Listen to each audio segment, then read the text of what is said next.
Hi, I'm Morgan Dreamus with RT Book Reviews, and today I'm with Amanda Stevens, a total veteran at the books. You've been writing for years and years and years. Like 20-something years. Yeah, I sold my first book in 1985. Well, and your latest book, I absolutely loved. It was called The Restorer, and it's the Graveyard Queen series, Yes. or I should It's say a trilogy for now. We're hoping to expand it, but for now it's a trilogy, yeah.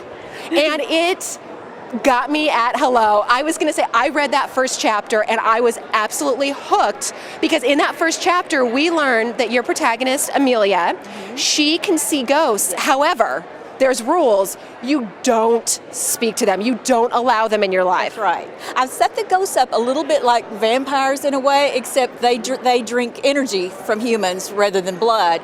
And I wanted to do something paranormal, but I didn't want to do something that had been done a lot. So I came up with these ghosts, and I didn't want like the Ghost Whisperer or anything like that. I wanted something different. I tried to come up with something that was my own take on ghosts. And then the way it all came about was I wanted a protagonist that had an unusual job. I'd been reading about, I'd read a lot of Charlene Harris, and I thought, I want something like that. Naturally, I want my own True Blood. So I Googled unusual jobs, cemetery restorer popped up, and I'm like, how has that not been done before? That's so perfect for me. I like to write all that dark, Gothic-y stuff, and I'm like, that is the perfect job. So from there, I just started thinking, well, I want her to have like a secret or a special power or something like that, and it just made sense that she would see ghosts. She works in a cemetery, so why not? I was going to say, pretty much her whole life revolves around ghosts, around the dead, and I really love how much respect she has for them. She does restore cemeteries, and she really feels passionately about giving the people that have passed on the respect that they deserve. And people who work in that field are like that. I've done a lot of research, and they have the most respect for the dead. There are, the etiquette rules for cemeteries and stuff, no loud talking. You take nothing and leave nothing behind is what they say, which I love. I've written a whole short story around that.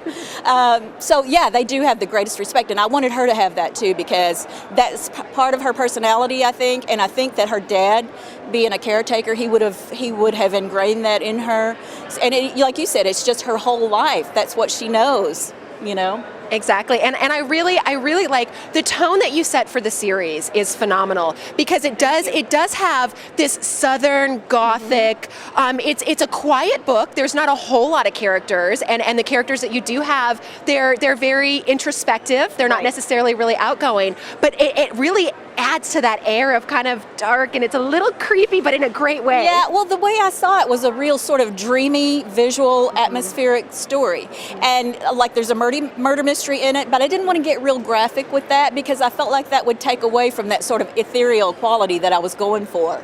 So yeah, I had that all in mind when I started out. It just came to me sort of like that dreamy feel to it, And we have the next book in the series, and that's called The Kingdom, and I'm ridiculously excited because the way I hear it, we're going to find out so much more about Amelia. Yes, you find out a lot about her background in that story. As I was saying before, I sort of see the trilogy as just one complete story. The first book, The Restorer, set everything up.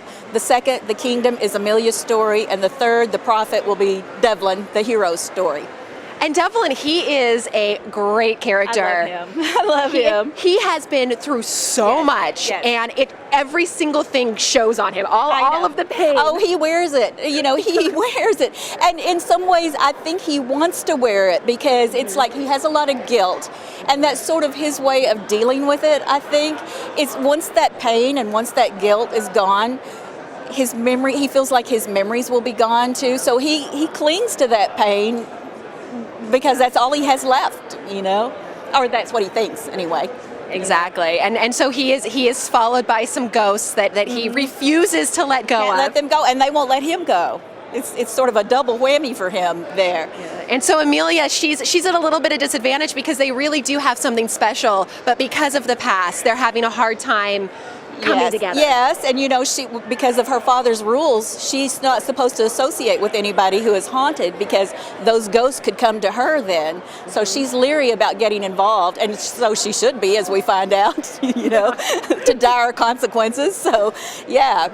Yeah, it's a whole doomed love thing. That's what I went. That's what I was going for. I didn't want it like to be a misunderstanding or even like a, just I really wanted sort of that whole doomed love where it was impossible for them to be together.